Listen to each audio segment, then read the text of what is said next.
每天早6点，健康多一点。每天早6点，健康多一点。欢迎收看每天清晨的6点谈健康，我是李志刚。现在呢是寒露时节，相信很多关注养生的人呢都知道，一到寒露，所以养生秘诀里边都有白萝卜。没错，秋季对应的是肺啊，也是肺最脆弱的时候。而白萝卜啊，这个白色入肺，所以呢，秋季一定要多吃一些白色的食物。今天给大家推荐呢，寒露三宝：百合、银耳、白萝卜。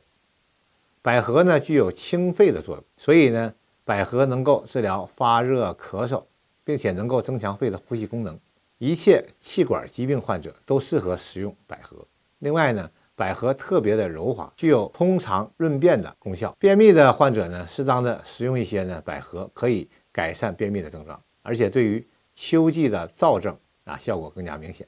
第二是银耳，银耳色白如银啊，入肺。银耳呢，在过去呢是比较高档的一个补品，因为现在的人工养殖技术发展的很快，所以银耳的价格也不是很高。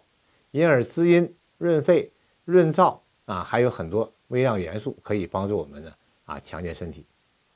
三、白萝卜，民间早有10月萝卜收，医生大杀手的说法萝卜的品种很多，我们比较推荐的白萝卜。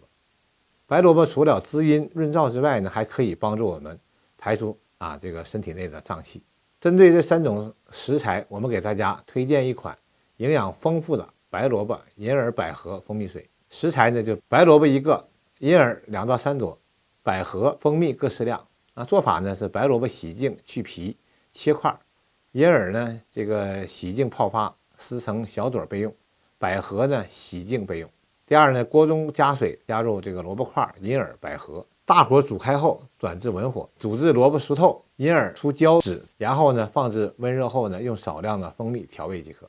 这款汤呢能够补益肺肾的作用，提高人体的抗病能力，对老年体弱的慢性支气管炎，还有咳嗽、痰多的患者呢有一定的疗效。